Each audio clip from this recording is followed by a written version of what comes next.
સાબરકાંઠા જિલ્લાના પ્રાંતિજના મજરા બ્રિજ નજીક ગમખ્વાર અકસ્માત સર્જાયો। અમદાવાદથી હિંમતનગર તરફ જઈ રહેલા ટ્રકની પાછળ વલસાડ ઈડર એસટી બસ ધડાકેભેર ઘૂસી જતા બસના આગળનો ભાગ સંપૂર્ણપણે કચડાઈ ગયો હતો। અકસ્માત એટલો ભયંકર હતો કે એસટી બસના ડ્રાઈવર કેબિનમાં ગંભીર રીતે ફસાઈ ગયા હતા। ઘટનાની જાણ 108ને થતાં 4 એમ્બ્યુલન્સ તાત્કાલિક સ્થળ પર પહોંચી હતી અને ઈજાગ્રસ્ત મુસાફરોને સારવાર માટે ખસેડવામાં આવ્યા હતા। બસ ડ્રાઈવર કેબિનમાં ફસાઈ જતા પ્રાંતિજ ફાયર બ્રિગેડને જાણ કરવામાં આવી હતી।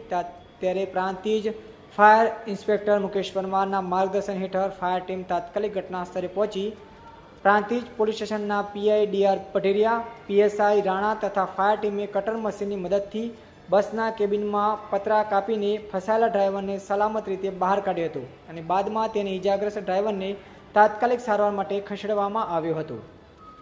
અહેવાલ અલ્પેશ નાયક।